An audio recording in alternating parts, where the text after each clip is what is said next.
I'm there in the queue waiting to be added back to the live stream.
Hello, people.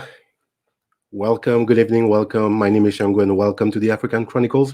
I am definitely sorry for the delay. We are experiencing some technical issues, but we are fighting hard to get it right. So please, please, please be patient with us. The show is about to start in a moment. Please give me 1 minute to be sure everything is fine, and we should start in a moment. Thank you for everybody for being here. As you know that guest, the show will be in English. Yes, my guest is an English speaker, and if you do remember, I told you that I would do some broadcast live in English. So this is it. We are going to speak English. All right.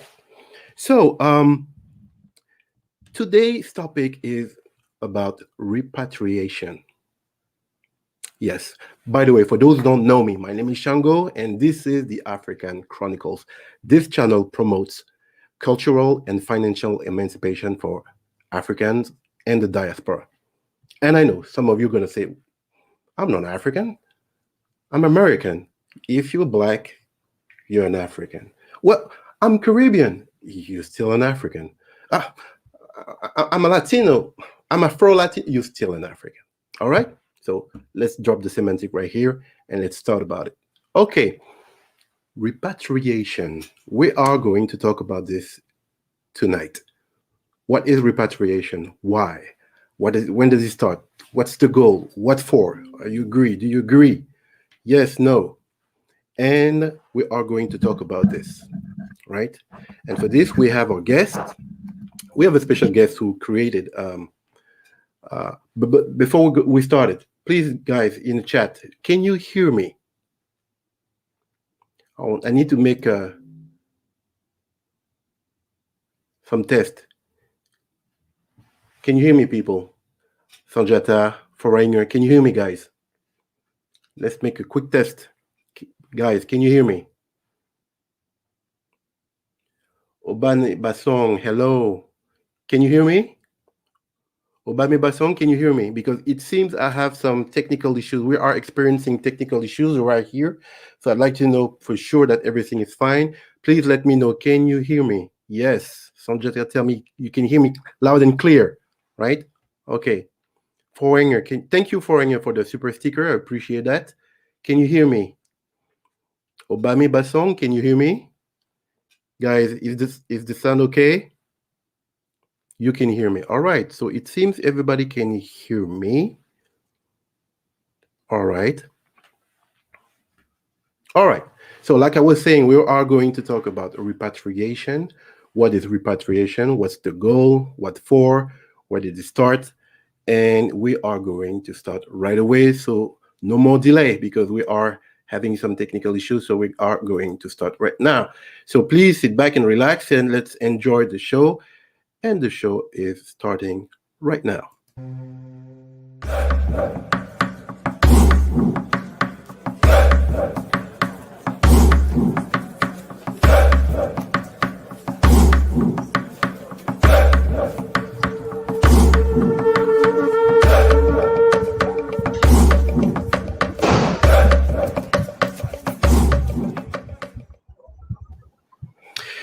Please welcome our guest, Mrs. Tonya Saafir-Ankomah, CEO of the Sankofa Repatriation Assistance Program. Hello and welcome. Can you hear me? Or do we still have some delay? My sister Yard, can you hear me?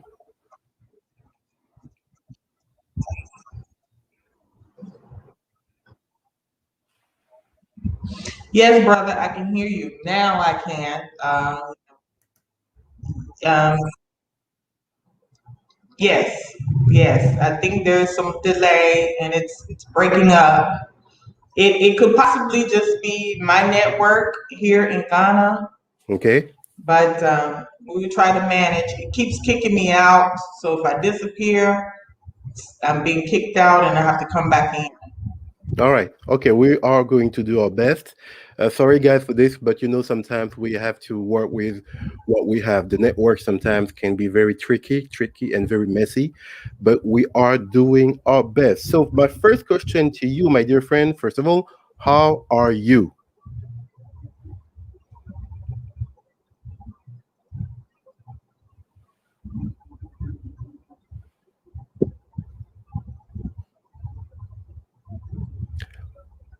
We have a huge delay. I can I can see that. Can you hear me? I can hear you, but the delay is very, very, very long. Okay. So, wow. Okay. So, before we start, can you tell us about we're going to talk about, of course. Oh, she got booted. Okay, I understand what's going on. Unfortunately, guys, the network in Ghana right now is not really stable. So we are experiencing issues. I'm very sorry about this, guys. I'm very sorry about this. Um, let's have a quick break and let's see what we can do about this. All right.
All right, we are back.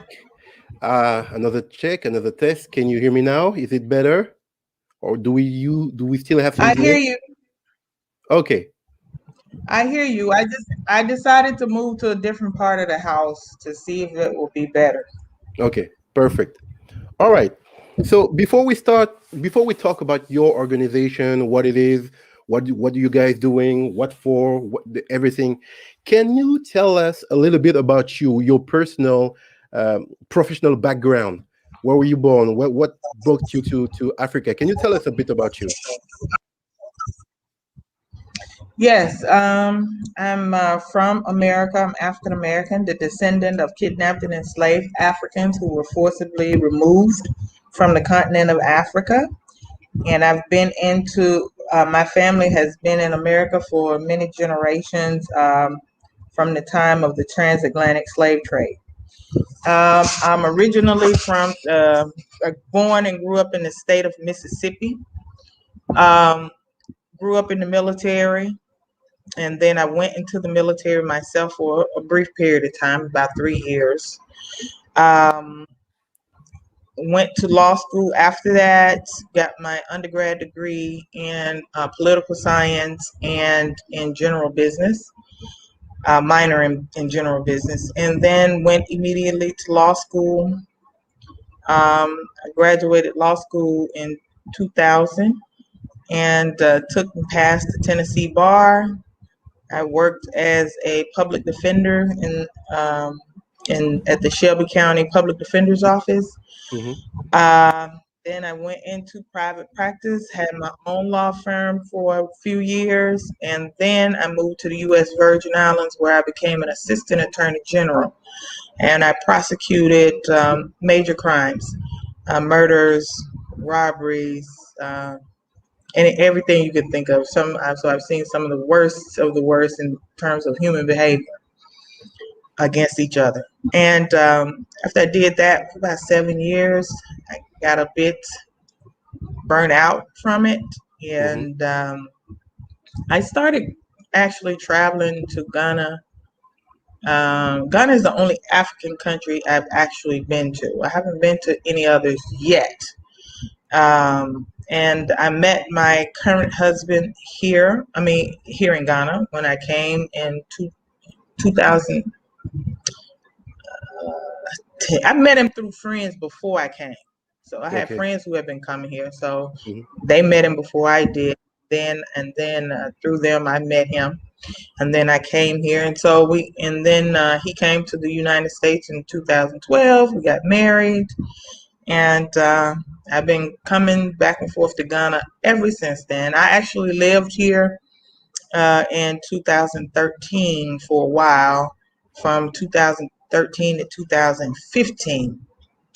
Um, and I went back to the States because at that time Ghana was started going through a very bad energy crisis, and we were not having electricity like hardly at all. Hmm. And I was here with my two youngest children at the time. And after 6 months of that, I was like, okay, let's go back and because it was a lot. It was very frustrating and tiring time to not have electricity hardly ever. You know what I mean?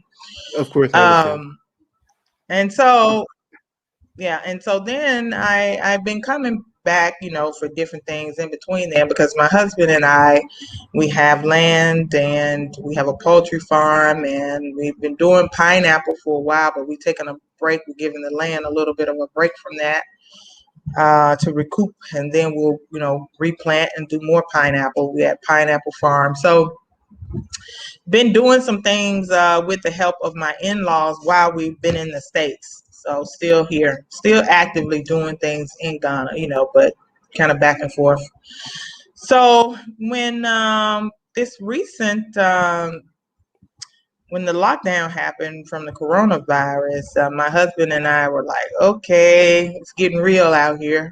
You know what I'm saying? So it's like we got to stop procrastinating and get back and um, get all of what we're working on, really going. You know what I mean? So I said, okay, and that's it. So, and while I was here, I noticed that the vast majority of people who were able to repatriate when I was living here were all older people. There were a few younger people, but just about everybody were retirees, pensioners, whether they were from the UK or on the island or from the United States.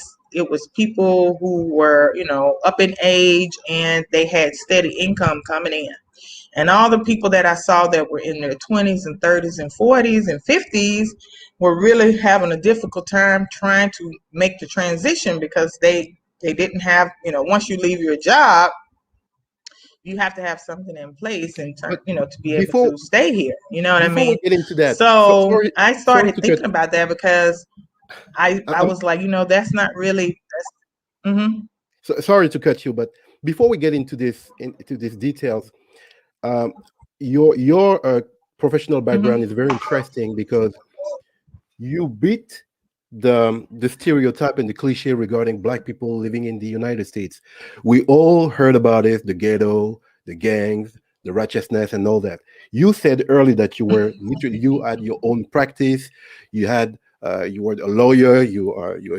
Obviously you were a successful woman. So I'd like to know regarding this, and I'm very happy to hear that because I'm sick and tired of the cliche regarding black people, especially in the United States. But Lights, I'd like to know something about this. Even if you are a lights successful went black out. woman, whoop, some electricity issues. Yeah, it comes with the flow. But what you Africa. Africa, it is, yeah, it's still building, it's still rebuilding. So that's the process. But even though you are a successful woman, can you tell us a bit, especially to those who never been to the U.S., who don't know, who heard about the murders of black people, Trayvon Martin, Sandra Bland, Oscar Grant, and I can name a lot. A lot of us still believe U.S. is the best place to be as a black person. Can you tell us a bit what it is to be, even if you are a successful woman, what it is to be black in the United States? I really need to hear your testimony for all those people who think U.S. is the best place. Go ahead. Even the wealthiest of black people in America still experience forms of racism. For example, one of the greatest NBA players that ever lived, Patrick Ewing. Everybody knows who Patrick Ewing is if you watch NBA, and and he's uh, high up within the now, long time retired, but he's very much involved with the NBA still from coaching and administrative point of view.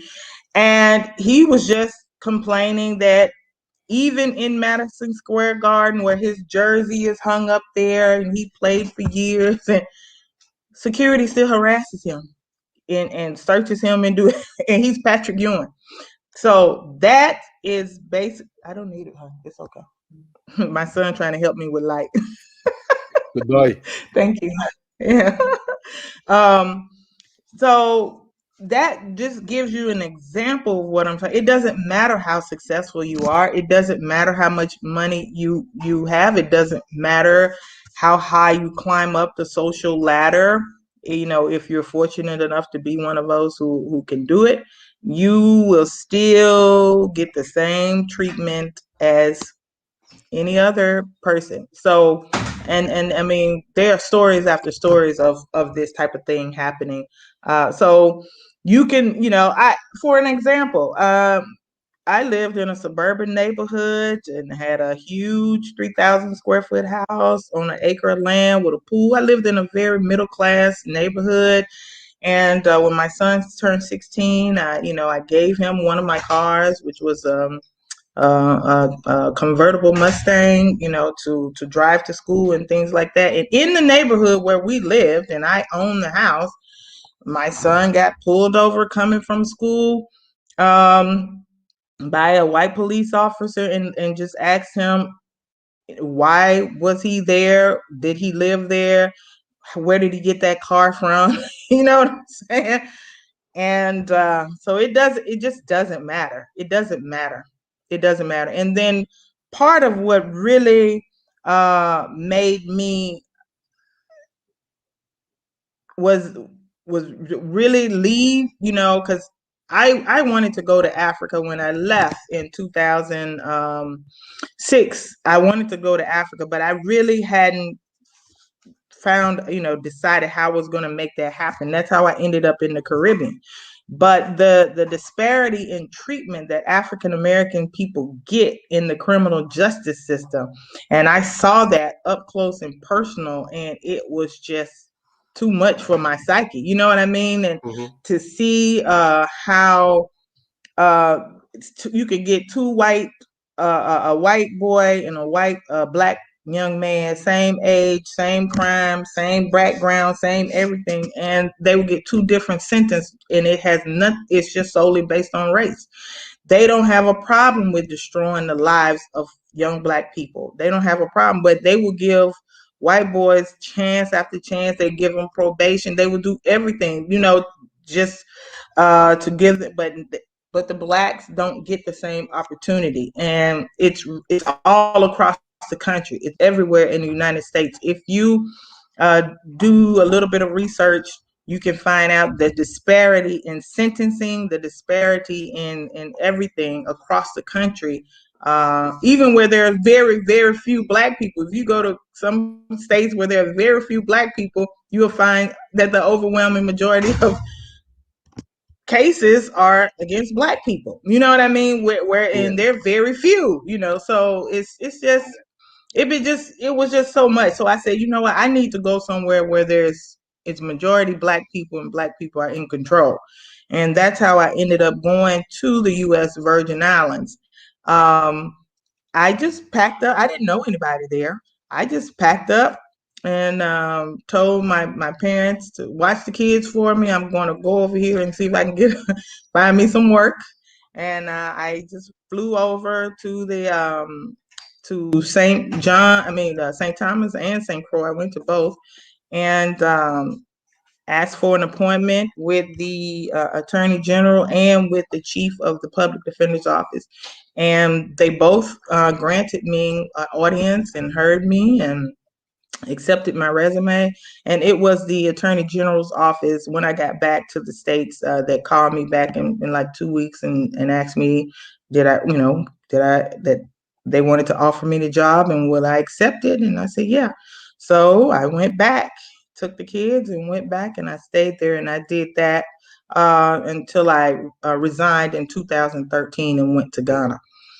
So So, if I mhm. understand correctly, even if you are a successful woman living quite frankly, let's say large, you are decent living, the situation, it doesn't matter how successful you are. At the end of the day, you're still treated like a piece of nothing. So that was the trigger that triggered you to finally quit, leave the United States, first go to Virgin Island, and then from then go to Africa. So here's my next question. When you decided to go to Africa and you talk to your friends, relative, what was their reaction? You say, hey, people, well, I'm leaving, I'm going to Africa. What? Africa? I mean, Africa? What was their reaction? Okay, well, I want to just say something about what you just said. I personally, I cannot tell you that anything was done to me that I'm aware of. But it was me seeing what was happening to my people, you know what I'm saying, on a daily. So, and then what happened to my son, you know what I'm saying, and stuff like that. So it was just a matter of time, but I grew up, moving around in the military and everything with my parents. So I was kind of isolated from a lot. I think I was kind of naive to a great degree about it. You know what I mean? Because of how I was, raised in the military and on military bases and things like that. But anyway, to answer your question, my family were like, wow, she is really a rebel, so, because I'm the only one in the family that has been, uh, has come to that. Both my parents and my mother, my father, and no one has made the sojourn back to the continent of Africa. So, but yeah, my dad was, like, oh, you got to be careful while you're going over there. And, he's an educated man, but, my dad's a retired warrant officer from the United States Army. He had traveled the world and been in Vietnam, and he was in desert a storm and all of this, but even he, just grossly miseducated about Africa. Ah, too bad. She was telling us a very interesting story and she got booted. But I'm sorry about this, guys. Sometimes the network can be very, very, very tricky in Africa, unfortunately. But we're trying to get it back. Please bear with us. Sorry again about this. We are trying to get it back right away.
Welcome back to the African Life. We our sister. Yeah, she's back and she got booted. Sometimes the network can be very tricky, so bear with us with that, guys. So, you were saying that that was very interesting because you said your father is a very educated man. He was an ex-military. He traveled a lot, so he knows a bit about the world. And yet, he had that kind of reaction, like, "Ooh, be careful." How do you explain Yeah. that? Propaganda against the continent of Africa to present it as a place that has nothing to offer, and that it's war torn and starving babies with flies on their face, and people not civilized and don't. So these are the things that are presented out about the continent. And that's why it's so important for more and more of us who are here to show the beauty, to show the opportunities, to show the development, to show that there's a lot going on, a lot. Man, listen, I can't say this enough. Where we are in the world, while you may have a few of us who are able to, like you said, accomplish something in spite of all that has been done to us, the vast majority of our people don't have the same opportunities as our white counterparts. And that's in the UK and everywhere else. And I continue to tell Black people that you have an opportunity right now, because the emerging markets in the world are on the African continent. The UK, Europe, the European countries, America, all of those countries are on the decline. China is rising economically. They're going to be the top world power here in a minute. But because Africa has been intentionally underdeveloped for so long, and now it's starting to grow, the markets in every sector are emerging. This is a perfect opportunity for Black people to reap some economic benefits. And who better than us, the children of Africa, who've been displaced and oppressed economically, socially, and every other way for 400 or 500 years. If anybody is to reap the economic benefit of the growth that's happening on the continent of Africa, it should not be the Lebanese, it should not be the Chinese, it should be our people. We should be the ones going back home and, if there's anything to be had, it should be the people on the continent and those in the diaspora. So, but a lot of our people, have such a terrible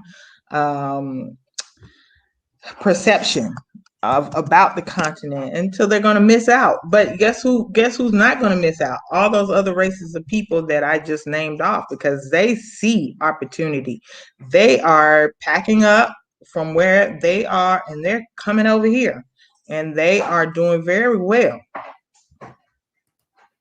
True, true. I could not say better than this. Better, nobody but us is the more entitled to rebuild the continent. So if we're waiting for somebody else to do it, they're going to take over, and that's that. So finally, okay, you had some mixed reaction from your family, but you finally decided anyway to leave, and you pack your stuff and you move to Africa. So tell us a bit about your experience. So why Ghana? Why not Ivory Coast or South Africa? Why Ghana? First, that's the first question. And then how did you manage to, when you move, you go to a place you don't know no one, how do you adapt yourself and start to have a decent living? First, why Ghana and not South Africa or Nigeria or whatever?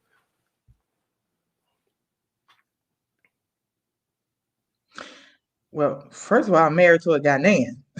So, but it started because uh, my some very close friends of mine. Oh, there we go. A couple that I know that I was very good friends with in Tennessee, where I was a public defender and had my own law firm. Um, they had been going to Ghana. They had started traveling to Ghana, and they would share their experience with me. They would share the pictures, they would share the videos, and and everything that they had to say about it was very positive. And so basically, they lit this desire in my heart to come and see it. And so, like I said, these are the same people who met my husband before I did. So I said, you know what? I have to go. I have to go and experience it. I have to go and see it with my own eyes, because I was just seeing it with videos and pictures and all this stuff. So I made the first trip in 2010. I want to say 2010, and I fell in love. I fell in love with Ghana, and eventually with my husband. But I fell in love with Ghana first. So. And that's how it ended up being Ghana. I have this question here from Tina. She says, what was your thoughts, feelings when you I'm sorry guys, again, some, like I said, I'm gonna say it again. Sometimes the network can be a bit tricky. So please bear with us. So we'll be right back just after this.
Welcome back to the African Chronicles. We're still live. We are friend Tonya with us back, and please don't forget Your mic is off, brother.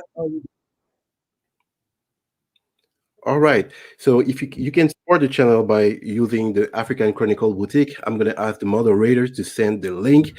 That's a good way to support this channel. All right. So we were saying, now that we're back to us, so you were saying that you fell in love with the country.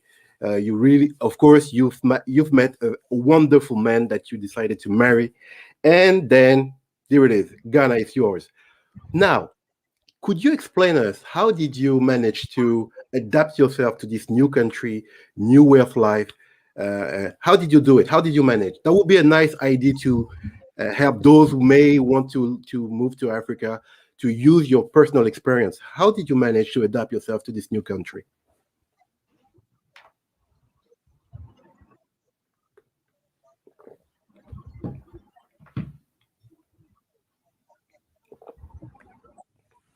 Can you hear me, or do you have any delay? Okay, so honestly, I'm from Mississippi, which is a rural state. I'm from a rural town. So I can hear you. Can you hear me? Yes.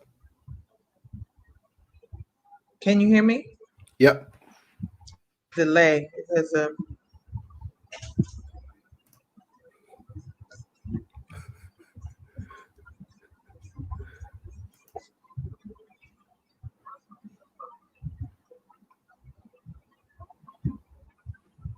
I can hear you. There is a delay, but I can hear you. I can see you. I can hear Can you hear me, brother? Yeah.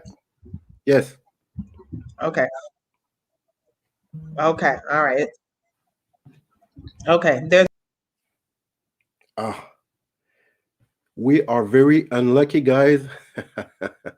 The network is playing tricks on us. The network is playing tricks on us. Sorry about this.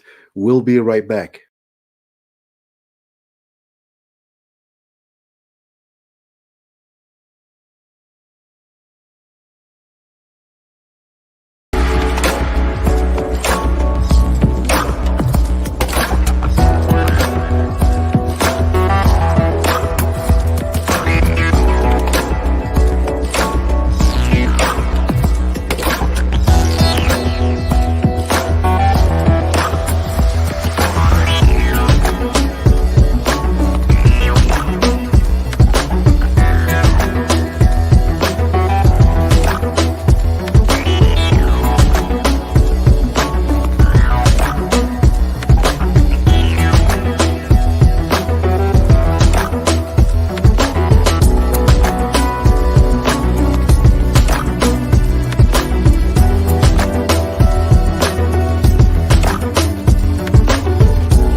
And we are back. So I hope you can hear me. Can you hear me? Can you hear me? Can you hear me, Tonya? yes, I can hear you. Can you hear me? Yes, I can.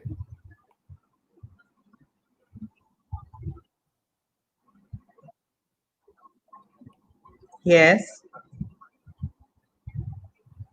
Excellent. So you were saying, what? How did you? Okay, so let me try to answer this question before something else happens.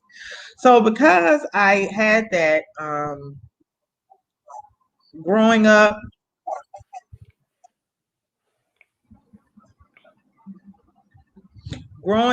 in rural Mississippi, I grew up in a house at first. I remember that we didn't have the actual toilet inside the house. It was an outhouse. You understand what I'm saying? I remember when they built the inside toilet onto my grandmother's house. I mean, I might have been like 5 or 6, but I remember it. You know what I mean? I remember the water well outside in the yard. And then my granddad had chickens and they had a garden and all that stuff. So I was already, that was already in my from childhood, living a very agricultural type. I'm sorry, somebody walked behind me. I'm sorry, but then I moved to the Caribbean. I moved to the Caribbean and living there, it's still that very natural kind of slow pace, not really developed like the Western world and stuff like that. And I lived there for years, you know what I mean? So for me, when I came to Africa, just because everything wasn't just the way it was in the West, it really didn't bother me any. You know what I'm saying? It Yeah. didn't and I understand that we're dealing with baby countries. My mother, to put it, my mother is literally older than the country of Ghana. My mother is she'll be 69 here in October. So she's actually older than Ghana. And so, in my mind, I wasn't comparing a 67, 68-year-old country to countries that got free labor for hundreds of years to build them, and develop them and, things like that. So I understand that we're taking baby steps. We're getting there on the continent. It's coming, but when the colonial masters were here, these people didn't put in any effort to develop Africa. They only wanted to take things out. So the best True. roads are the roads from the interior out to the ports to extract resources. They were not here to develop it and build it up or anything like that. So basically I understood that Africa is playing catch up. And I have a problem with being a part of that development and growth. So that's it was just my desire to be here. I'd rather be here with Black people, period. You know what I'm saying? So, how do you explain that to youngsters? Because you have a personal background. You understand you from where you're coming from. You have this background, so you understand all these. But the youngsters, those who were born with the internet, with TikTok, with Facebook, with whatever, and then they move. So how do you explain that to these people to be prepared? How what would be the best scenario, if I may say so? Well, when I first came, my daughter was 17, and then my youngest son, because my other kids were already in college and big grown up. Um, so my daughter was the last one that was her and my youngest were the last ones at home. And when he came, he was 3 and she was 17. And you know, I think it has a lot to do with the fact that I talk to them about what's happening. I talk to them about, our history. I talk to them about events in the world. I talk to them about why Africa is in the state that it's in, and our responsibility as African people to help Mhm. make it a better place, make it a safe place, and help it. It's easy to say I'll sit across in the West and wait for everybody else to go build it up and then I'll come. That's a kind of like a cowardly way to look at it. And it's like, okay, why don't we go home and build it up for ourselves? You know what I mean? So Exactly. I continue to just talk to them about it. And yeah, listen, like just now when the lights went out and then stuff like that, but they've adapted. They've adapted to it. When I came back this time, my daughter is now 23. She didn't have to come back. She could have said, you know what, Mom, I don't want to deal with it anymore. I'm not gonna go. You know what I'm saying? But she was like, no, y'all not leaving me. I'm coming too. so so she came back with me, and she's doing her thing and trying to find her place in Africa and get her some business started and stuff like that. So um my son is now he just turned 11 here. He turned 11 since we've been back, and he's in school and here in Ghana. They adapt. Children adapt, I think, even better than grown-ups sometimes. But I Mhm. will tell you, for those who are coming with younger people, you keep that in mind when I'm going to give you an example of something. Okay, so there was a young lady I talked to a couple years ago. she was coming with 2 teenage boys. They were like maybe 12 or 13, somewhere around there. But in her mind, she wanted to go up in the mountains in some rural place and live and just back up in the woods. And I told her I felt that was inconsiderate of her children. You understand what I'm saying? I told her, listen, if you don't want them to dislike Africa, if you don't want them to hate it, if you want them to develop a feel of love and feeling at home, you're going to have to give them some of the comforts that they are accustomed to. You know what I'm saying? You can't take them as preteen or teen boys and just dump them in the mountains in Africa, with nothing, no electricity, no internet, you know what I'm saying? I'm like, Yeah. that's not right. So, I'm like, they need to be able to be somewhere close so they can go to school, interact with other kids and things like that. So even me, sometimes if my children say, because they like Ghanaian food, but at the same time, they like to have some of the foods that they like to eat, that they are accustomed to eating. Sometimes they want a cheeseburger. You know what I'm saying? And you just have to, you got to be considerate when you bring in young people, is what I'm saying. Mhm. So you have to try to find a way to give them some of the things that they are accustomed to having, so that they don't have this resentment. You know what I'm saying? If I'm making sense. So I guess this personal experience helped you or motivated you to create your organization, isn't it?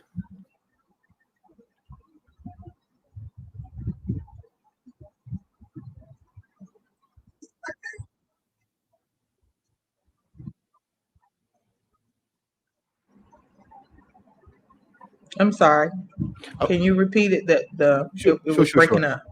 Yeah, I was saying, is this experience that you explain us right now was a trigger or a motivation for you to create your organization?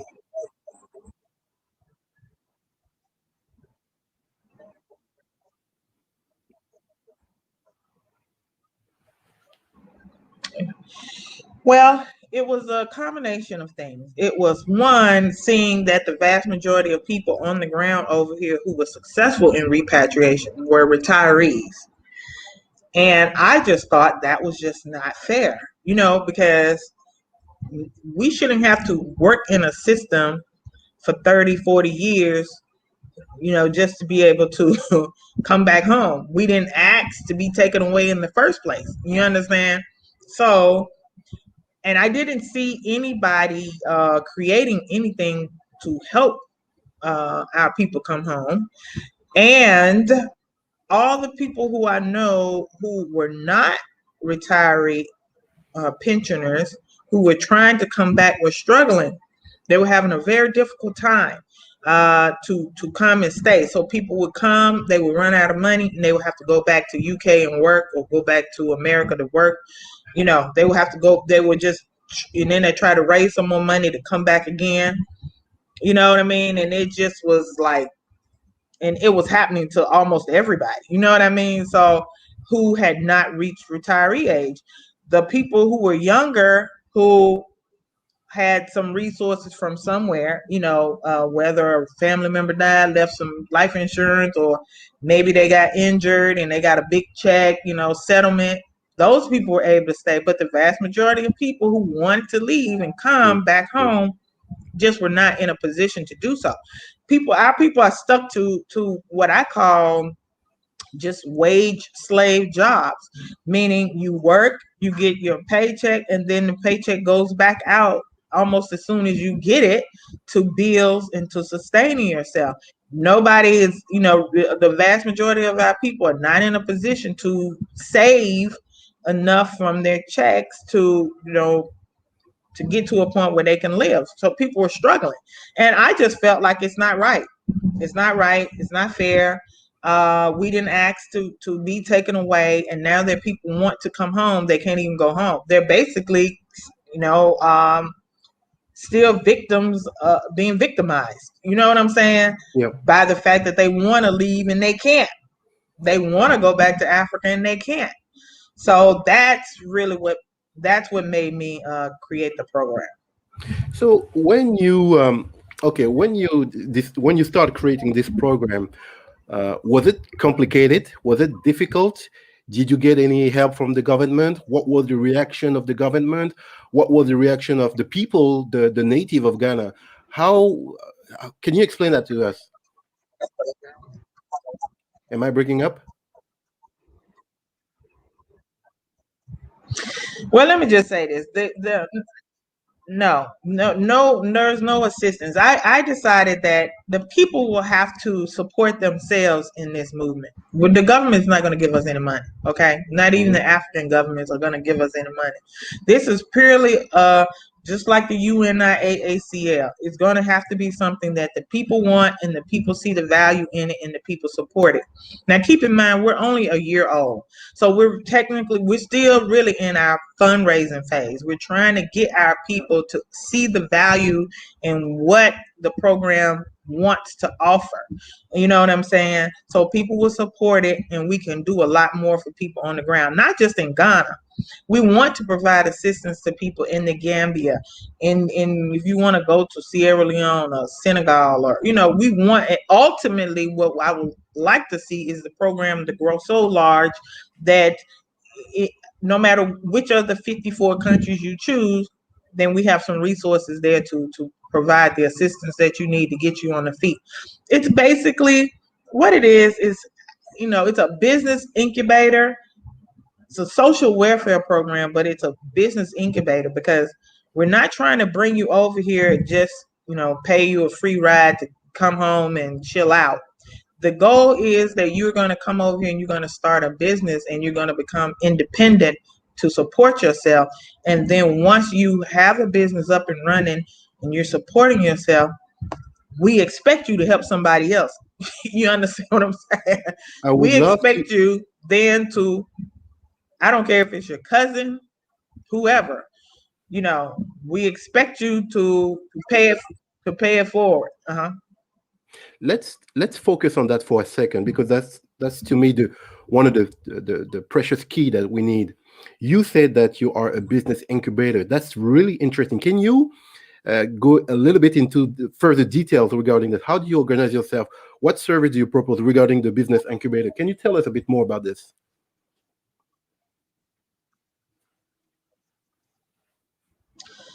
So what will happen when we get to that phase? Right now, we're still in phase 1, which is the fundraising phase. Mm-hmm.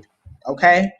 I do provide some services, limited services based on what I can, based on what we have, because we just really, trying to get the word out and get people to support. But the goal is that people will submit an application. Along with that application, they will submit a business idea, business plan.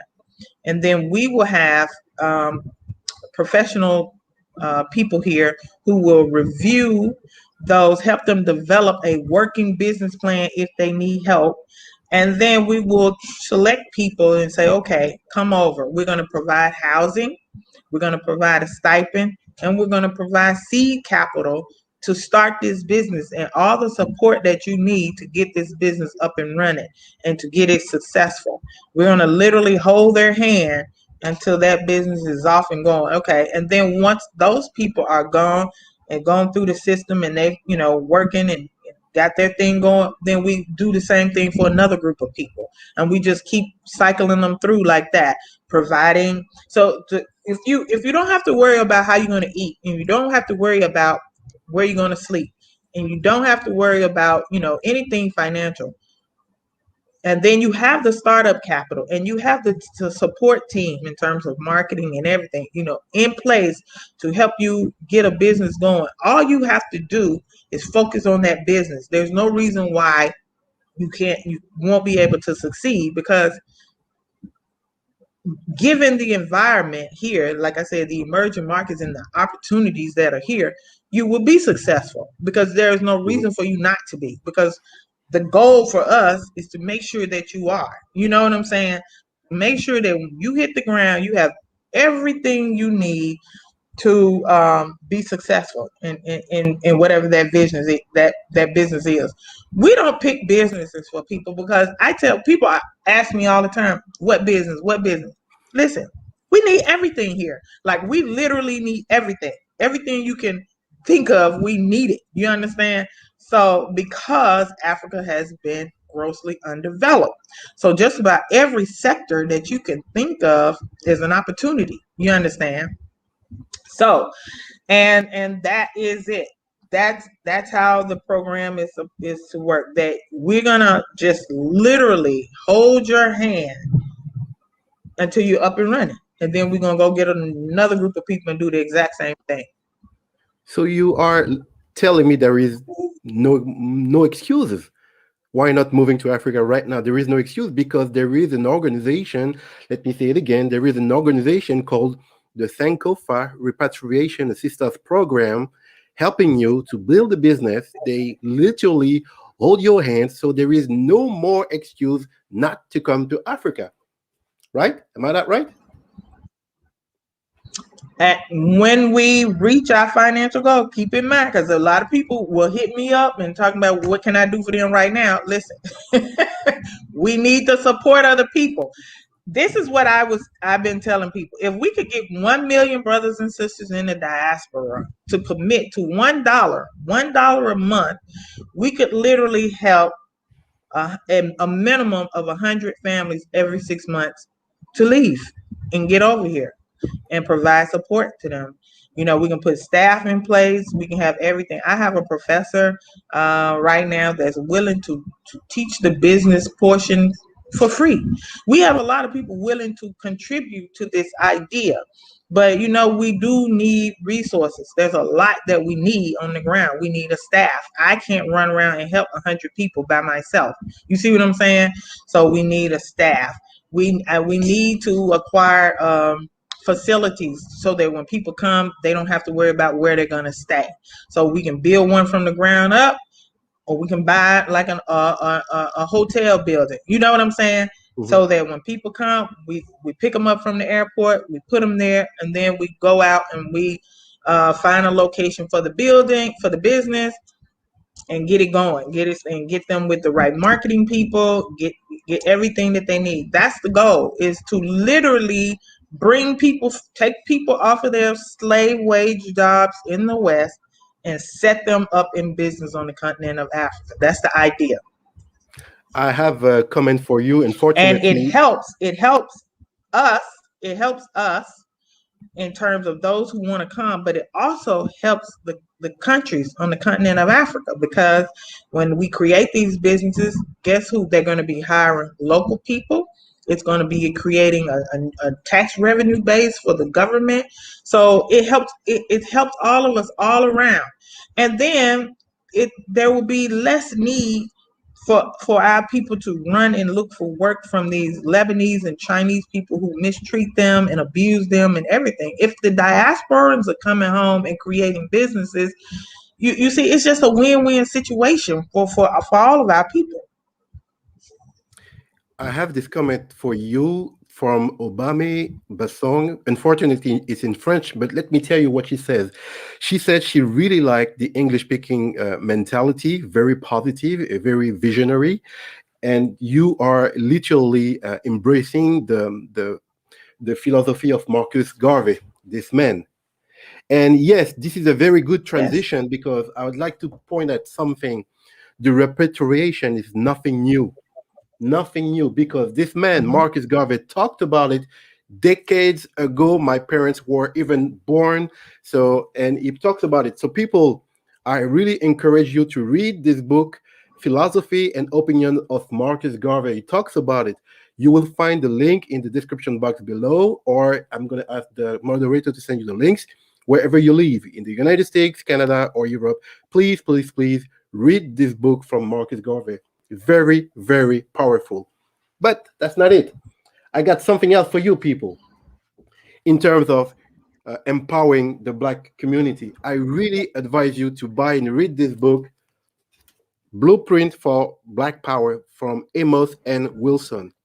This book is literally the recipe how to create power wealth between the community and creating, bridging the gap between the continent of Africa and the diaspora.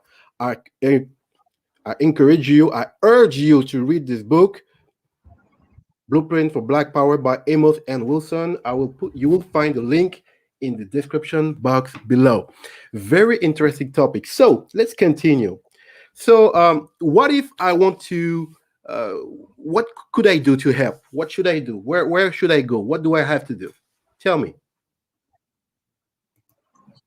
Well, you put the website there. People click on it. They go there.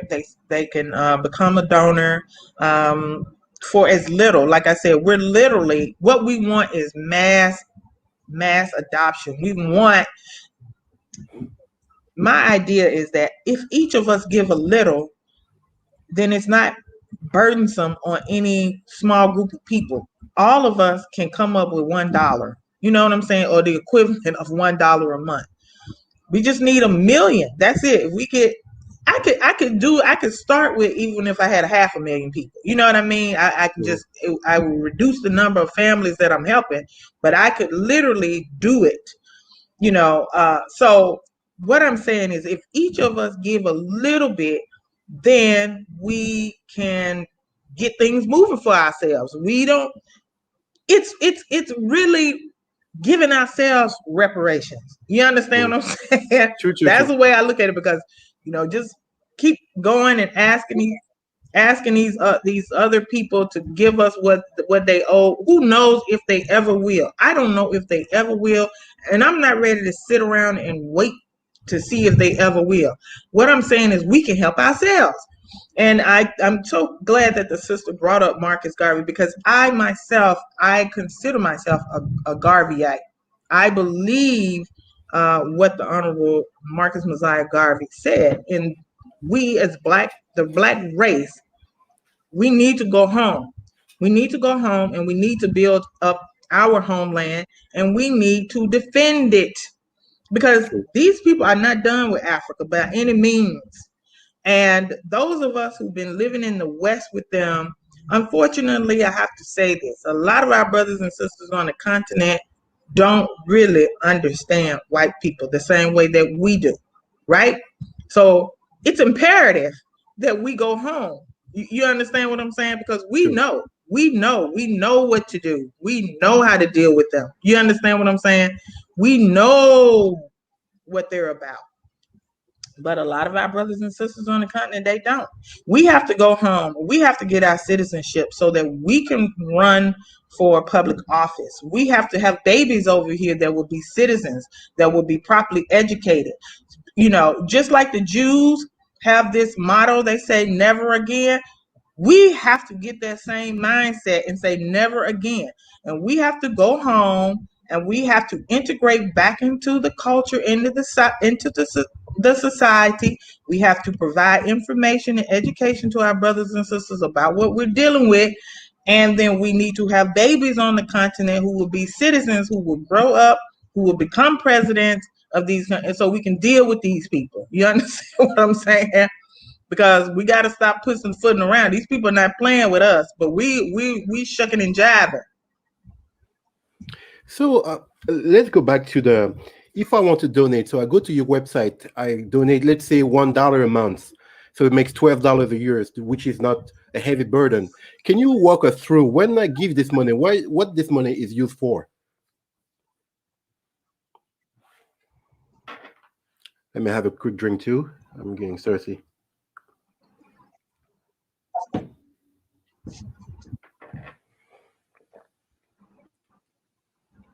Okay, so for right now we have, I have to check. I don't even, we weren't up to 300 donors, but some of our donors, some people give more than $1. Okay, we have some people who donate $100 a month. We have some people who donate 5 or 10. You know, I have an older lady who is here already. She's retiree. She's already here, and she likes what the program is trying to do, and so she signed up to give $100 a month, even though she don't really need the services, but she wants to be able to help other people come.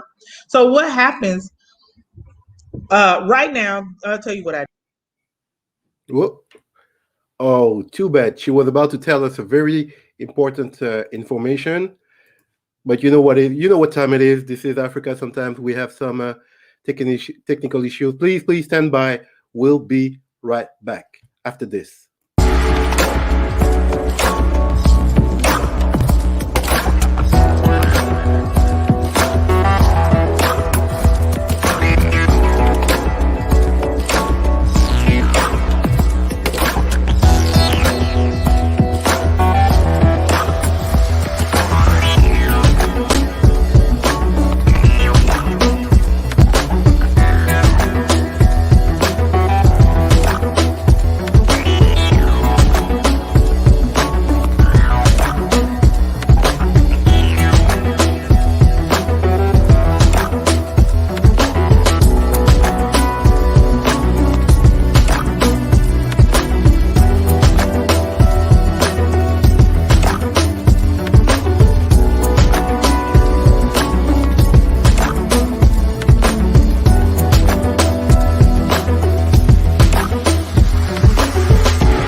And we are back. Sorry for the problem. We have some kind of issues from time to time, so bear with us.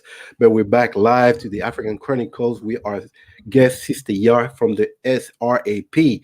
So you were saying, sorry, before you cut out, you were saying.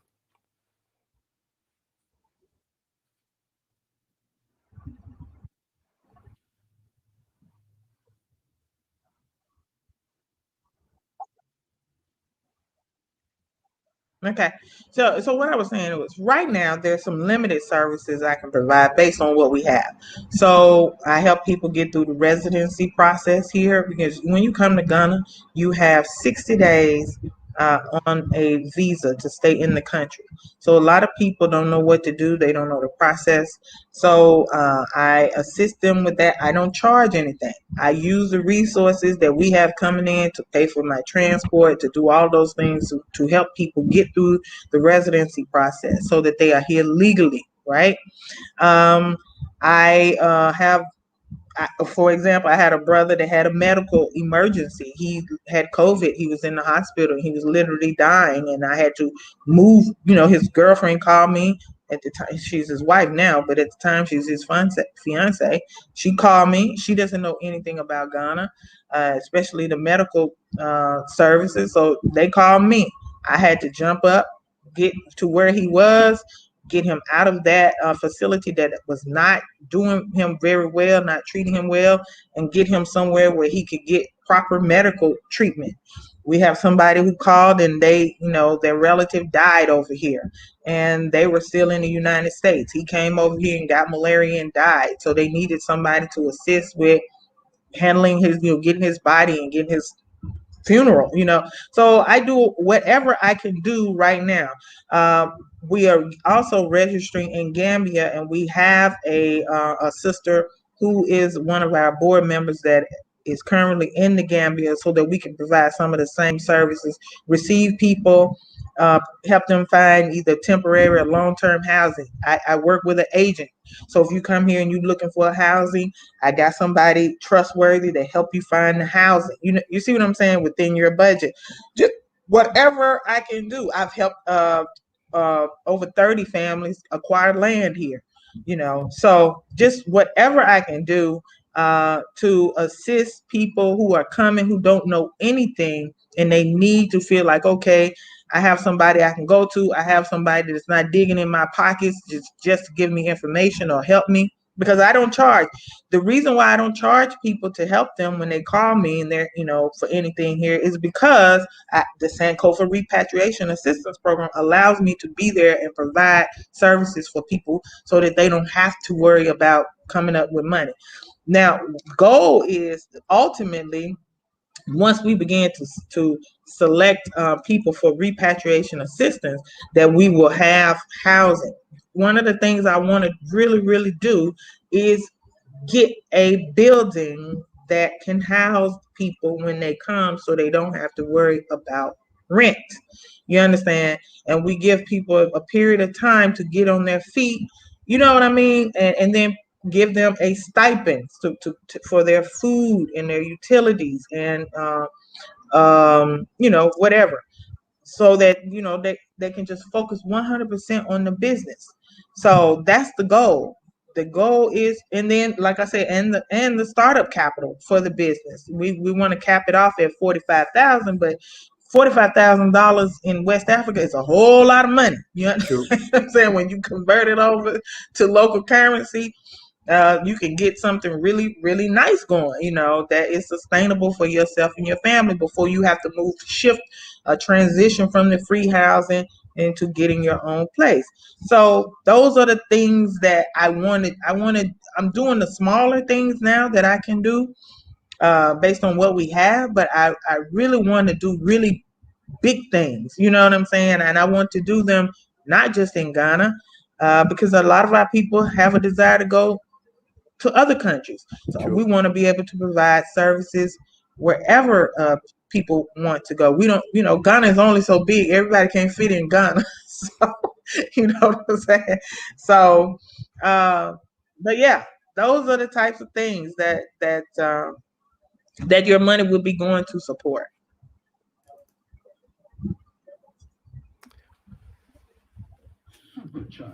All right. Thank you, Emma and Chris. Thank you for the help, brother. Thank you. I appreciate the help. It's really appreciated. Thank you very much. You have another comment from Obama. Obama, can you try to speak English? Try it. Try your best. You don't have to be perfectly bilingual, but do your best. But she said she really liked your program. She said you're not talking just for the sake of talking. Your organization is very effective in helping a lot of brothers and sisters to create business and come back home. Yes, this is what you do, and that's the reason why we need more. Do you understand, people, why the importance of Black women in the community? We always used to bash Black women this, Black women that, Black women this. See, a Black woman is helping the community, people. How about that? We are the two faces of the same coin. We need to respect our women. See, look at this, very beautiful. You see, all the energy, the passion, all the will, the determination she puts on the work. That's the thing. Stop talking, people. We need to put in the work. That's the thing. So let's move forward. Do we have any other comments that I can see? Preferably in English, people. Please do make a little effort. We have here from Tina. Wow, that's very complete. Yes, indeed. You literally take people out of everywhere, bring them to Africa, hold their hands, explain them how to build a business, provide services, advice, help. And yeah, so guys, there is no more excuses. You really need to prepare yourself. Contact the Sankofa Repatriation Assistance Program. Visit the website. Make a donation. You don't have to give a lot. Give what you can, but give regularly. And guess what? We are going to rebuild our continent, people. We have no more excuse. So let's have a quick short break, and we'll be back right after this.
And welcome back to the African Chronicles Live. I am Shango, your host. We are talking about repatriation. We are going back to our roots.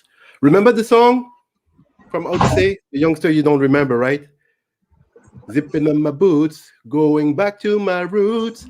Yeah. Okay, I'm a lousy singer. I know that, but just for the sake of the conversation, I was reminding you the song. All right, people, please, please, please, if you have any comments, please try, make an effort, do it in English, please, please, please.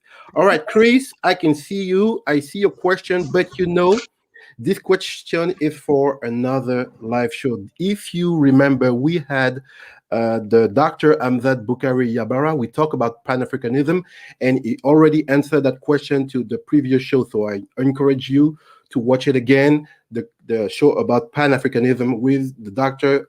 Amzad Bukhari Yabara. Watch the show again. You will have all the answers to this. All right, let's move on. So, what would be now the next step? So you say, okay, literally you are well organized. You provide a lot of services. So what is missing is, of course, money. So you require to have money, support from the audience and the public. Do you have any? How can I say that? Do you work all alone, or do you have any? Uh, uh, how can I put this? Do you work with other organizations to help you out, or you're on your own and you do whatever you can? I work with other organizations. My organization is a member of the Exodus Alliance, which is a group of um, organizations. The UNIACL, under the Mhm. leadership of Cleo Miller Jr., is a member of the Exodus Alliance. The Black Star Action Network out of Sierra Leone, Made in Africa Project in Alkebulan City, and I don't know if you that's out of Senegal, and then State of the African Diaspora, which is the borderless body government that represents the sixth region to the African Union. And we are the sixth region. I'm pretty sure you already know that True. the diaspora is a member of the AU under the sixth region, right? Yeah. So the state of the Africa diaspora um, is also a member of the Exodus Alliance. And so we all come together and we work together to see what pieces of the puzzle each of us have, to put together to cover everything. So one of the things the state of the African diaspora is working on is to get diasporan embassies in all of these countries, that when we have political issues or diplomatic issues, that we are represented. That, if we're talking about leaving our the West, we want to leave the West. So the last thing we want to have to do is be in Africa, and then we have a problem, and then we got to run to the United States Embassy and get our problem solved. We need our Mhm. own embassy. You see what I'm saying? True. That can intervene on our behalf, and so we don't have to keep running to the white man. You understand? So that's one of the things they're working on. They've created a digital currency. I don't know if you heard about the Lumi. It was actually created from the Achiapong Maroons out of Jamaica. They are sovereign people on the island of Jamaica, and they have their own digital currency that's backed by gold and by the sun. And they are pushing mass adoption across the African continent and to the diaspora of this digital currency, because as you know, all of these governments are going to digital anyway. They're going to digital currency anyway. So True. here we are. We have a prime opportunity that Black people can have one common currency that we can deal with each other in, that we can conduct business in, so that we can be free. You understand? As long as we keep dealing with these monies that's tied to these people's money, we're not free. You understand? We see what's happening with the former French colonies, and how they are still economically enslaved to France. So, you know, we do a lot. We work with each other on a lot of things. Just trying to see what this one need, where this one's lacking, where somebody needs to fill in and stuff like that. So we get a lot of support from each other in different things. But you know, so yeah, I do work with other organizations to answer So, your question. what is do you have any local or international media coverage? Okay, I don't expect the West to talk about you on the news, but what regarding the African newspapers, the radios, radio station, do you have any coverage? No,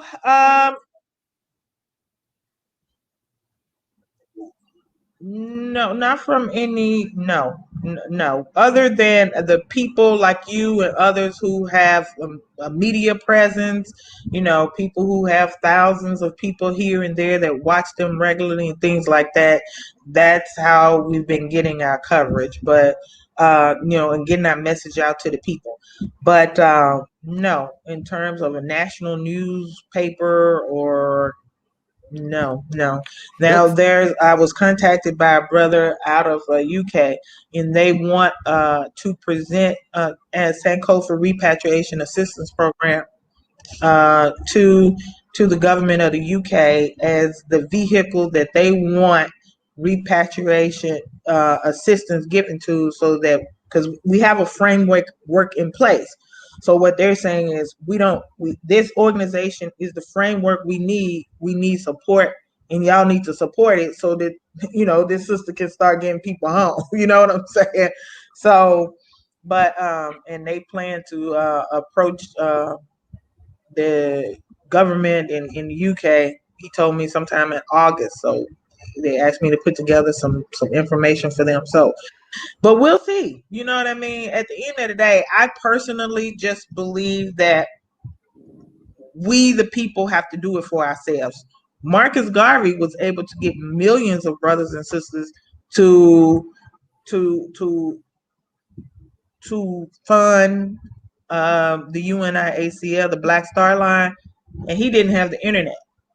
So how was he able to do that? You know what I'm saying? If he could do that 100 years ago, and now we have something that connects us all across the world, and to spread our message, there's no reason. I really expected that after 6 months, and maybe I'm being naive, I was expecting after 6 months we were going to be able to be, repatriating people. But it's slow motion. It's slow. It's slow. It's slow.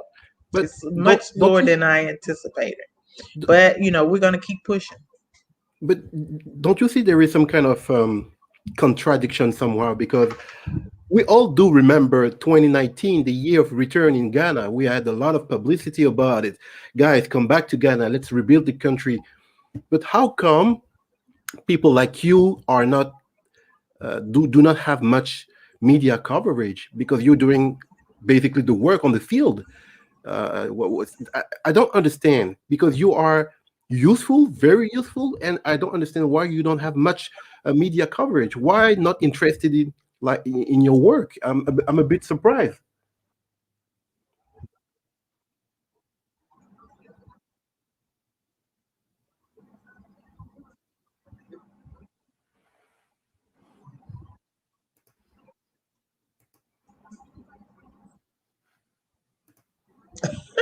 You're surprised that the West don't want us to come back to Africa and No, link no, no, no, no, no, hand no, in hand, arm in arm with our brothers and sisters on the continent? You're surprised about that? no, no, no. That's not what I said. Sorry. I meant by that. I'm a bit surprised. How come 2019 was supposed the year of the return in Ghana, and how come you don't have much media coverage since you are doing the work on the field? I'm a bit surprised about it. How come the local news doesn't show you more attention?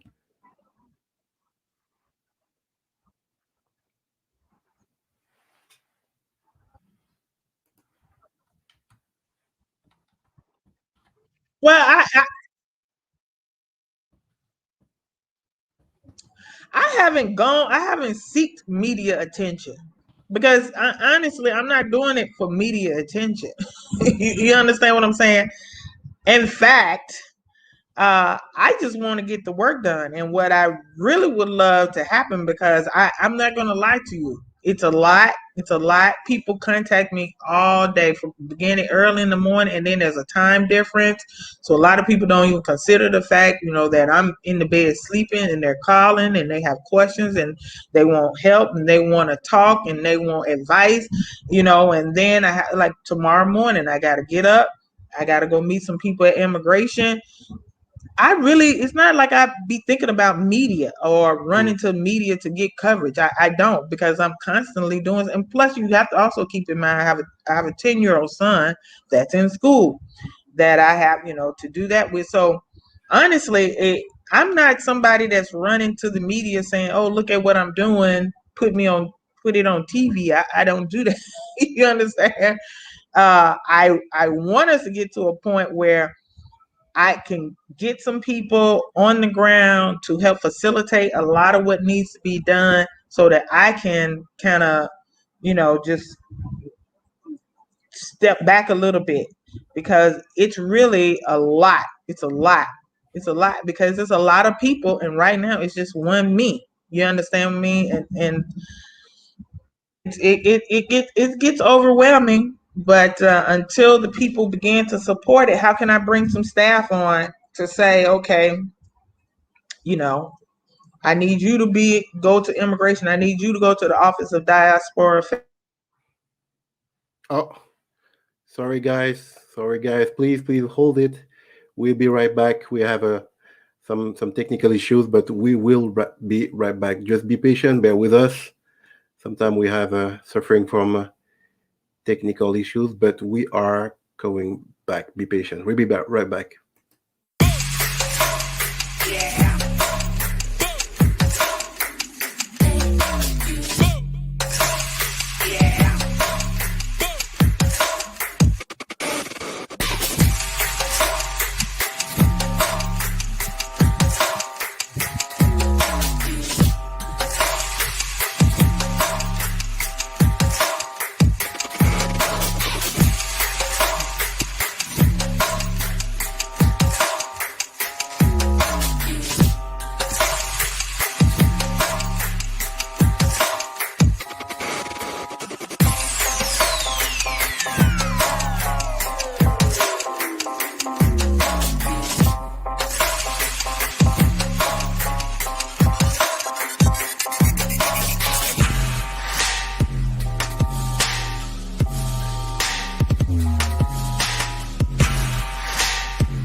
And we are back live to still on the African Chronicles. Sorry for the technical issues, but you know what it is.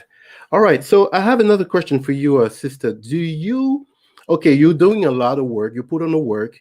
You do not talk too much. You don't seek attention, and you are doing your best to do the work. But do you have any help from anyone? Are you a stand-up woman doing all the work by yourself? Do you have any help from any associates? Do you have any volunteers to give you a quick hint, something? How does it work? So yeah.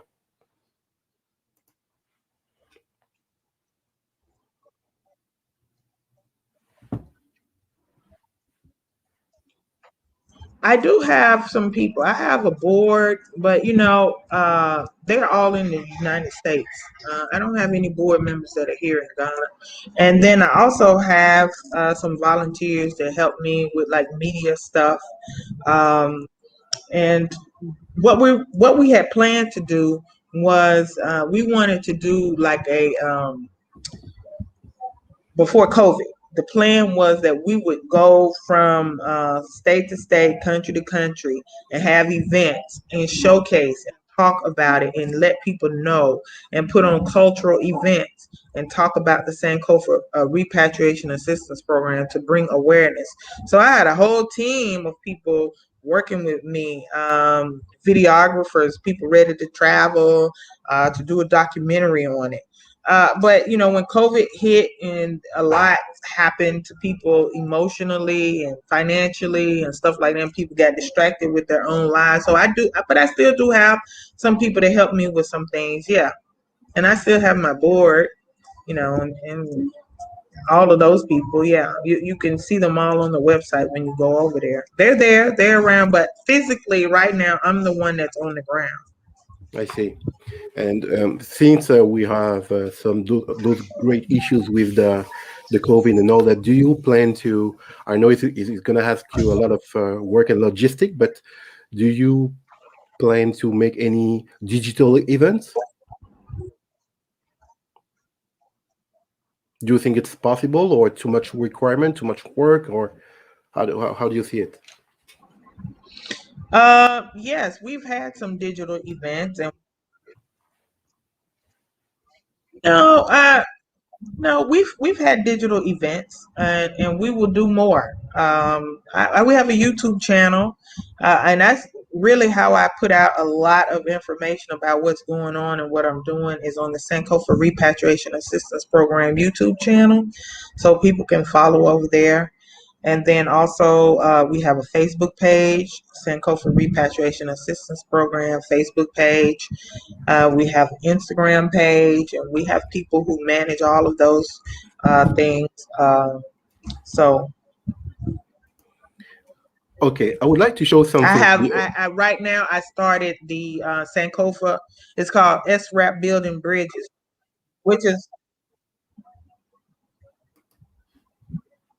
what I was saying was I started here in Ghana the SRAP Building Bridges, where we meet once a month on the last Sunday of every month.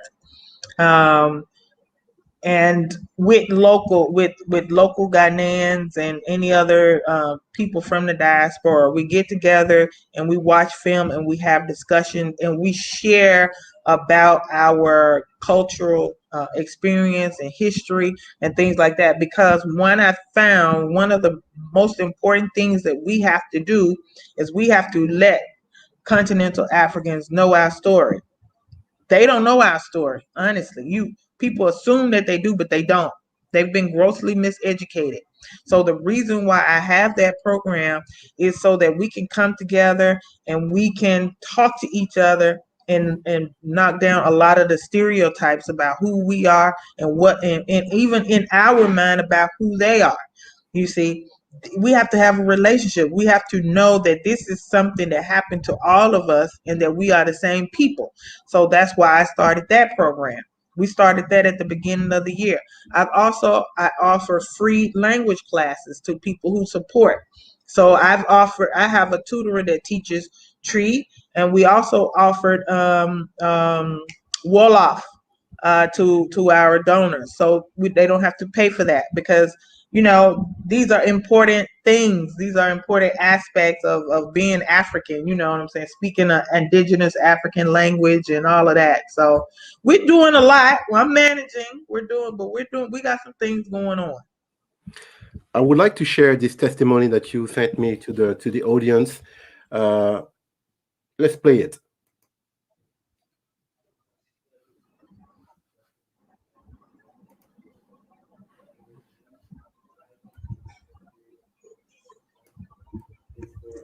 No sound.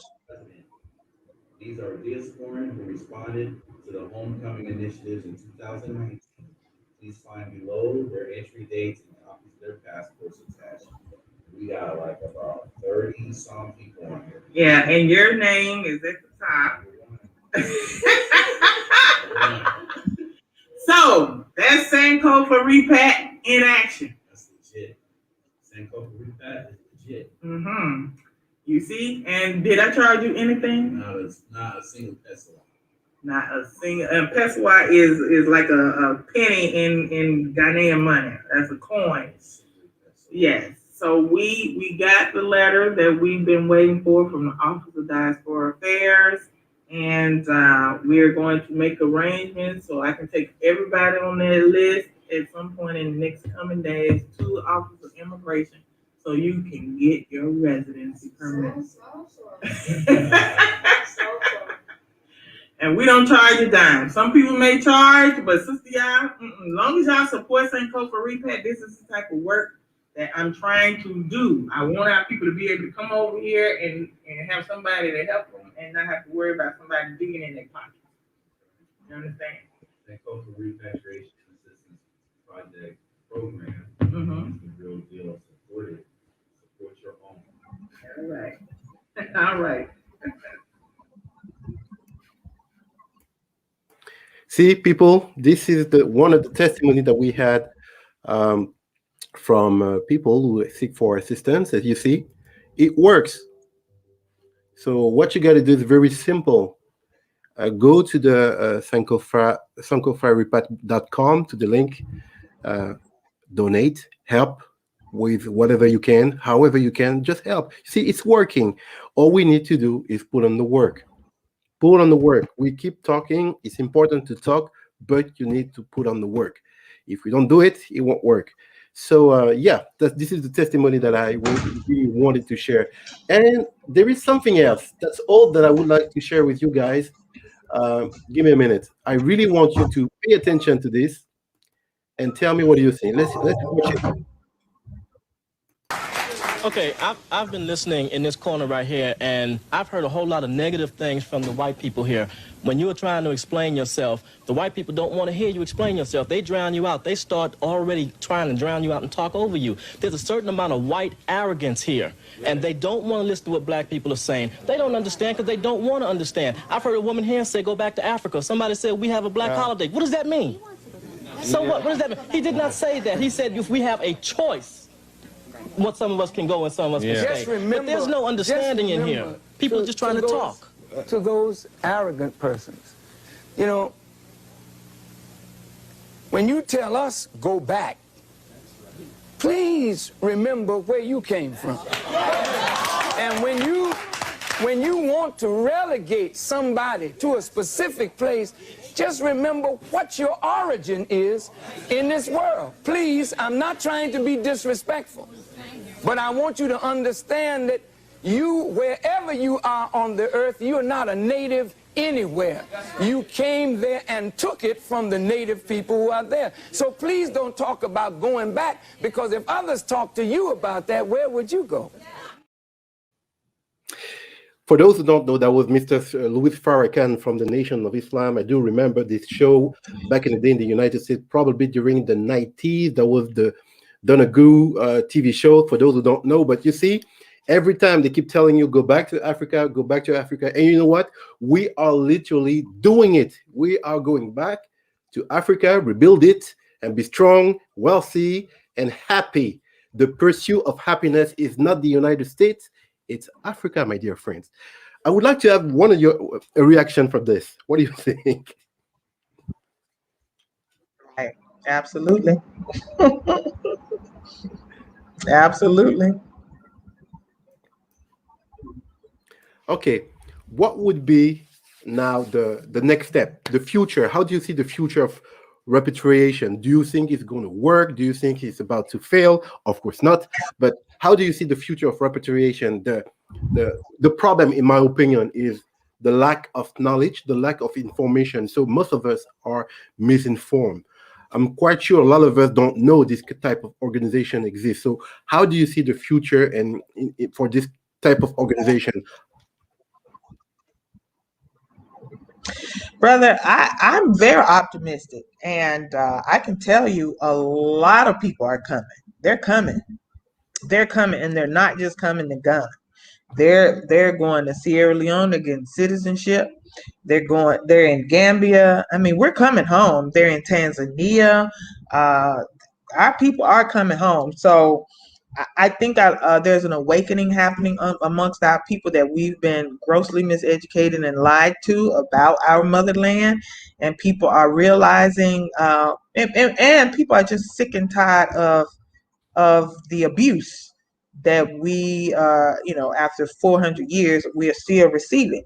I often say I'm 50. I don't know if y'all can tell. I know I look a little young as the African sun, but my mother was marching as a young woman, young teen, with Martin Luther King. Martin Luther King died only a few years before I was born. So I was born in 70, and I think he was killed in what, 68? He was just before I was born.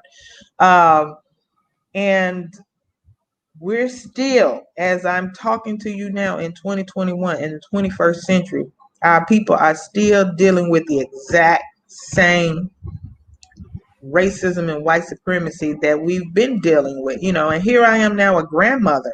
I have grandchildren, and I'm like, I'm in a world right now where voter suppression, my grandparents were dealing with voter suppression.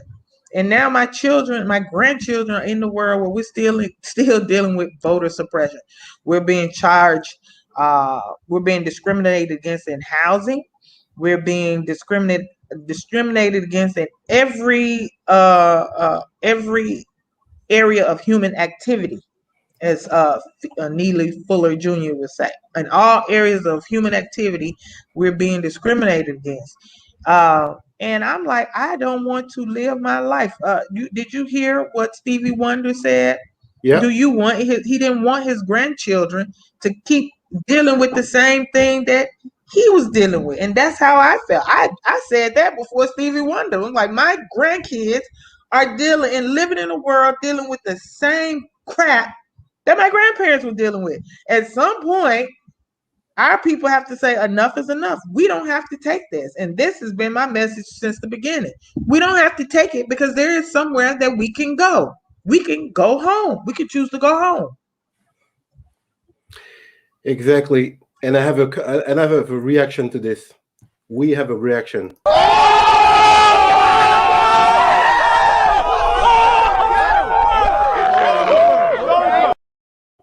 Yes, we can go home. There is no need to stay and suffer again and again, generation after generation.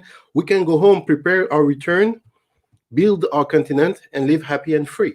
All right, people. So do you people have any questions, any comments? Do you want to exchange live? Don't be shy, to be afraid. All you need to do is, you know the drill, turn on your camera and talk to our guest. Would you like to do so, people? Don't be shy. Let's have a quick chat with our guest, or else I will call it the night and tell goodbye. And you have this comment telling you, no, you don't look old at all. You look young as ever.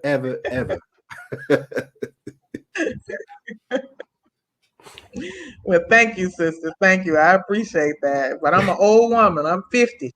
I'm half a century. You don't look like it at all. See, you have another comment. You look good. See? The African ancestors are protecting you from aging. We don't age the same. Thank you. You have another comment. All right, guys. Do you have any questions? Thank you. Guys, do you have any questions to ask? Black don't crack. Exactly. Black don't crack. Guys, are you shy or something? Please, I just opened the line. Coming up right here. This is the link. Turn on your camera and come chat with us. Don't be afraid. Don't be shy. You don't have to speak a perfect English. My English sucks. And look at me still holding the show with the best I can. So, guys, don't be afraid. Come on. We have a short break and we'll be back just after this.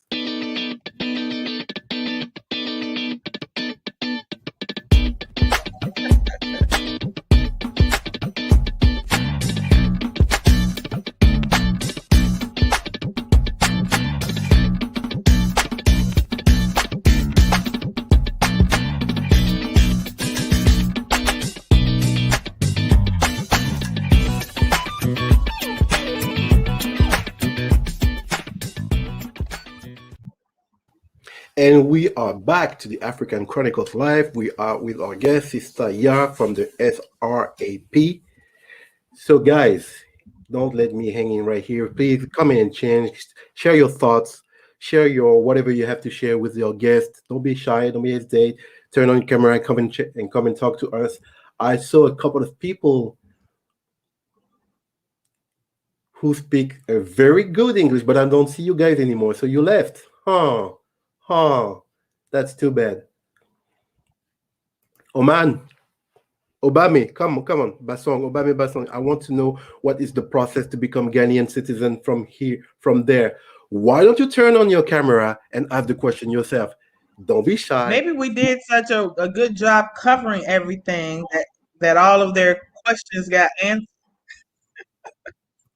I guess because you gave us a lot of information. I could see the passion, the determination, the will from your work. So yeah, Well, let I'm me just interested. answer his question. Uh,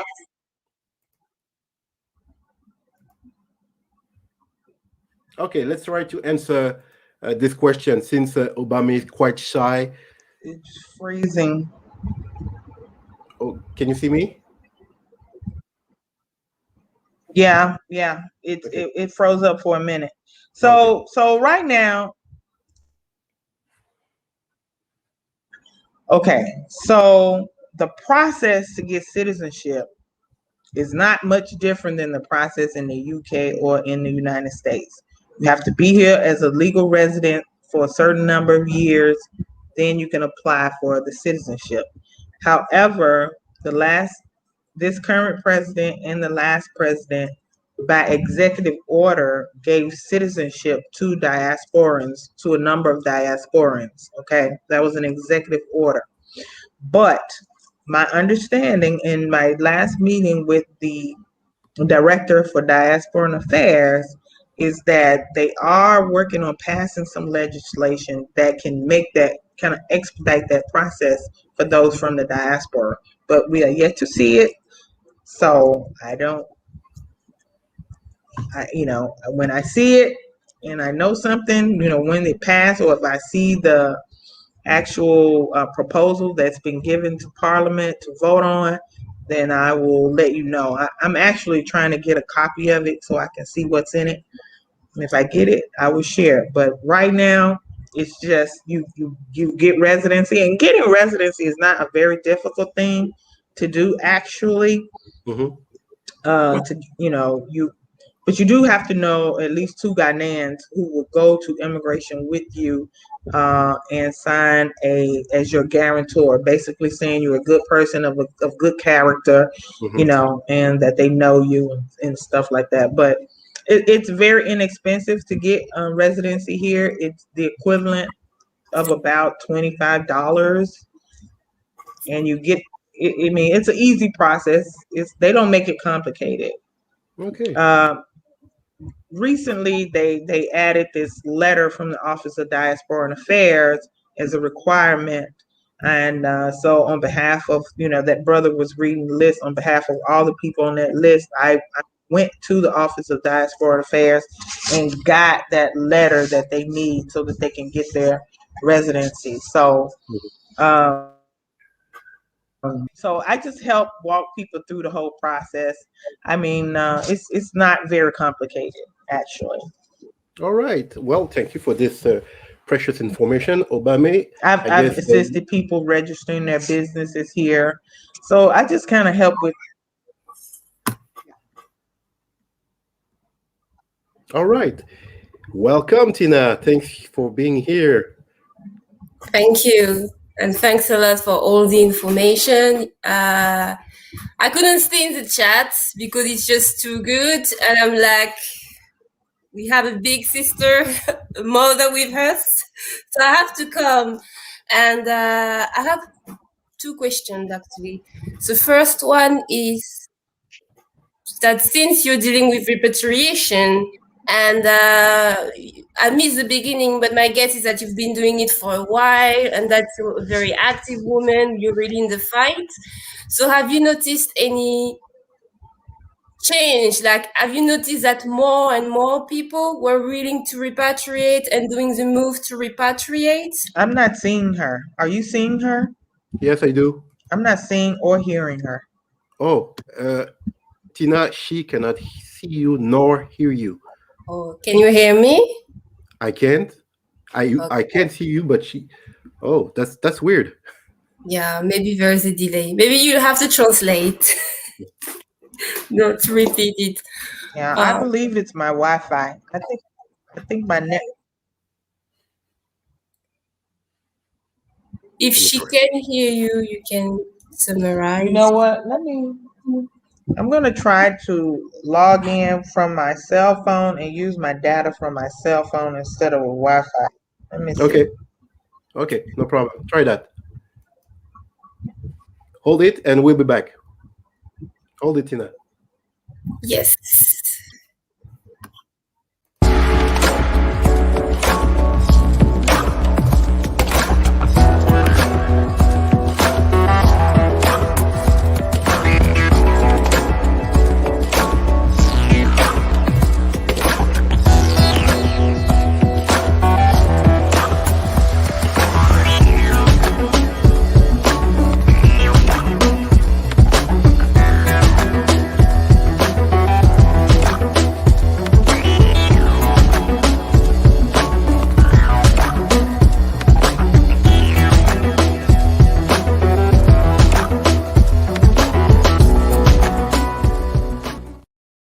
And we are back to the lab. Welcome back to the African Chronicles. So, can you hear us? Yes, yes. My data on my phone is working. It was the Wi-Fi. Yeah. Okay. All right. So, Tina, can you repeat your question? Yeah, sure. So I have two questions. Go ahead. And like I was saying, you're like big sister, even like a mother to many. And obviously you've been in the fight for a long time. I've missed the beginning, but my guess is that you've as well helped people repatriating for some time. And so since you have the knowledge and the visibility, have you noticed any fluctuation, any change when it comes to the repatriation or mindset? Have you noticed that more people are, for example, interesting mother to many and or repatriating the fight for a long time? Oh yeah. From over the years, there has been a very large increase in the amount of people who are interested in going to Africa. From the time when I first started coming to now, yeah, that it's a conversation on a lot of people's, that a lot of people are having now. And I think it has a lot to do with those of us who are here are showing people that, you can live a good life over here, that you can be free, you can experience joy and happiness. And, this African sun is awesome. And there's non-GMO food, it's more natural living here. It's not so synthetic and fake like everything is in the West. They see people coming over here and just doing well and being free. The key word that I hear a lot of people say is that they feel free when they get here. So it has really over the years. I'm talking that conversation is on just about everybody's mouth now. Yeah. That's good to know. It's not a fad, and it never was a fad. A fad. Right. And then you have a number of Black celebrities that are now saying that they want to move and they're coming to Africa. So it's really making people kind of stand up and take attention. Like, what's going on over in Africa? I want to go see too, that type of thing. Yeah. So are there then like a lot of people describe having like, because in my head it seems like, because you talked about the people being tired of the abuse. So in my head it's kind of like as soon as people hit the land, the homeland, the Mother Africa, they're like there is some kind of release. There is. I'm telling you, there is. And I personally have never met anybody who wanted to go back. People come and then they experience it and they're like, man, on the day that it's time to go back, everybody is sad and depressed, but they go back on a mission to get things in order so that they can come back and stay. Yeah. A lot of people are buying land because they're planning to build homes and come back and stay. Yeah, good to know.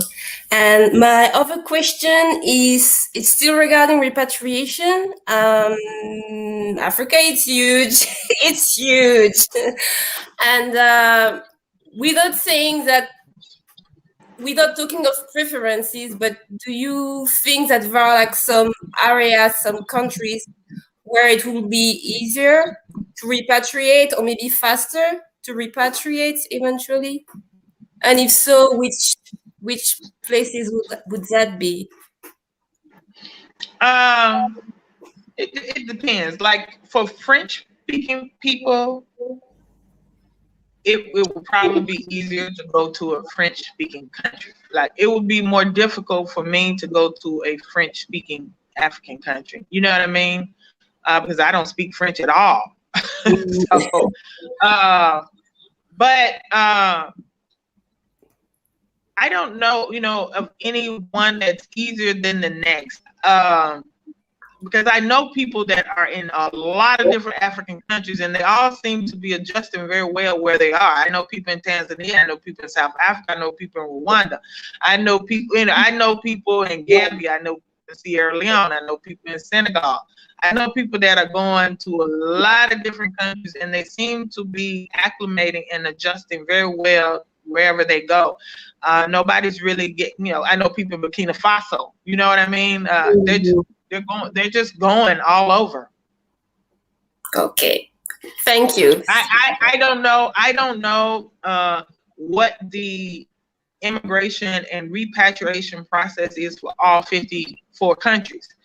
And this is why it's important for Sankofa to have a presence in all of them, so that when you arrive to any one of them, well, probably not like Algeria or anything like that, Tunisia, but I'm talking about the Black countries, okay?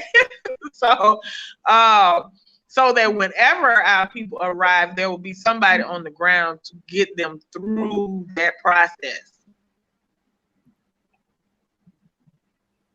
Yeah, that's a great plan. This open the area of possibilities. It's limitless. So I support. Thank Tina, you, Sister Tina. Tina, stay with us, and just before we have our new guest, short break. We come back right after this.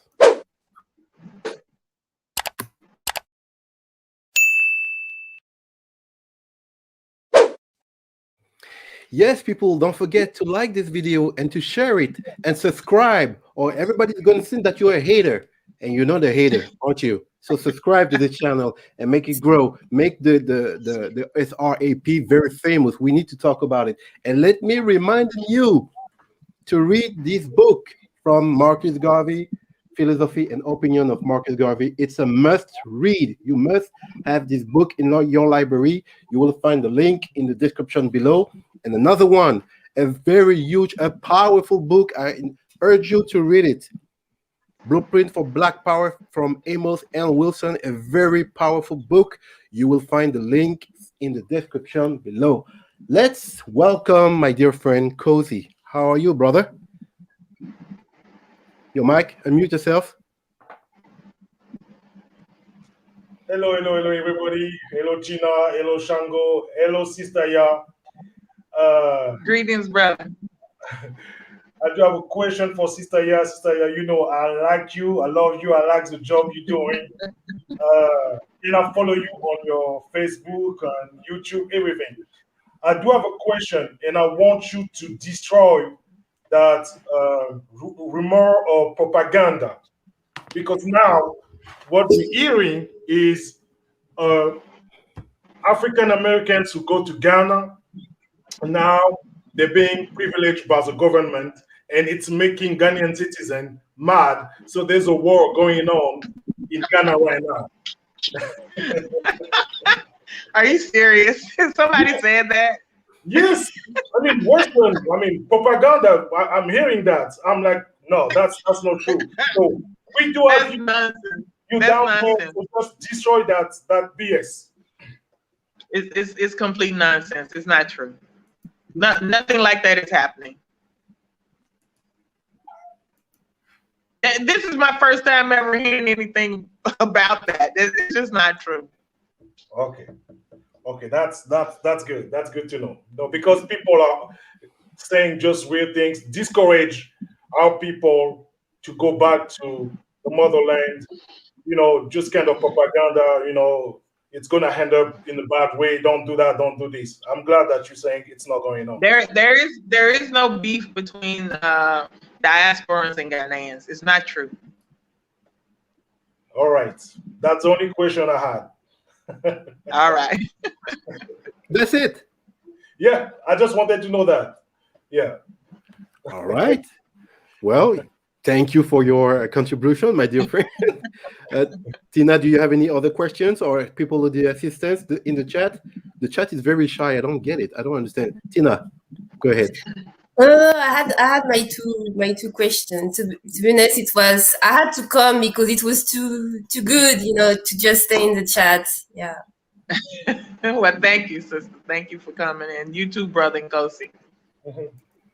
All right, people. So if you don't have any more questions, just let me remind you, please visit the SRAP.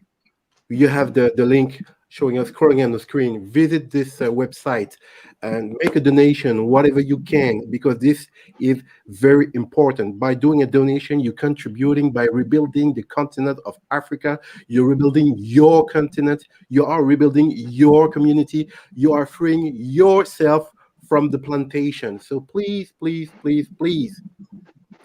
the website, make a donation, make a change. Be about it. Stop talking about it. Be about it. All right. And it's only $1. $1. So exactly. $1 monthly won't kill you, because you know what? I know a lot of you people, you spend a lot of money to buy these. See? Very expensive. A lot of you spend money to buy Jordans or whatever. You see? So don't tell me you cannot donate $1 a month to help to rebuild your own place, your own community, your own family. So please visit the website, make a donation, and help with whatever you can. All right, guys. If you don't, I would like to give the last word to our guest, my dear sister. Do you have any last word you want to say to the audience before we wrap it up? Well, I just want to say thank you so much for this opportunity for me to come and share about the program with your listening audience. And thank you so much for believing in what the Sankofa Repatriation Assistance Program is attempting to do. I believe we will be successful. I believe in my people. I believe that we don't need anybody but other than ourselves, and we can do it. So again, thank you. Thank the audience for all your wonderful questions. Thank you, everybody. Thank you again. Thank you. Black Power. Black Power. Thank you, Tina. Thank you, Nkosi. Thank you, my dear sister Ya, for coming up. Thank you for the audience to be there. I'm so sorry again for the technical issues, but sometimes that's what it is. It's up to us to make a change, to have a better internet connection. Donate to the Sankofa Repatriation Program as assistance program. We will build Africa, and then we have better everything. All right. Thank you, everybody, for your presence, and I see you next time. Good night. Good night. Good night. Good night.